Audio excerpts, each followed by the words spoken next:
یہ امر واقعہ ہے کہ بعض پیشگوئیاں جیسے کہ رسول اللہ صلی اللہ علیہ وسلم کے زمانے میں یہ ایسا واقعہ ہو چکا ہے، ایک شخص کے متعلق کی جاتی ہیں لیکن بیٹا مراد ہوتا ہے۔ میں ساری جماعت کو حضرت مرزا منصور احمد صاحب کے لیے دعا کی طرف توجہ دلاتا ہوں، اور بعد میں مرزا منصور احمد صاحب کے متعلق بھی کہ اللہ تعالیٰ ان کو بھی صحیح جانشین بنائے، تو اب ہماری جگہ بیٹھ جائے کا مضمون پوری طرح ان پر صادق آئے، اور اللہ تعالیٰ ہمیشہ خود ان کی حفاظت فرمائے اور ان کی اعانت فرمائے۔ رہبر کے لیے دوستو رستے کو سجا دو، اور دیدہ و دل فرشے سرے راہ بچھا دو۔ رہبر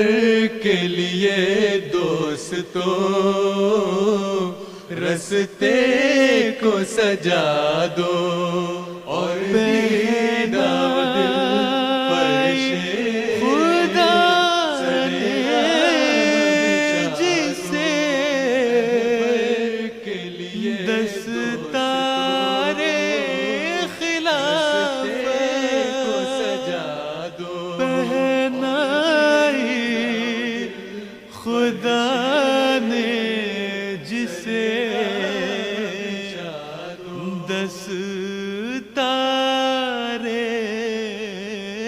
خلافت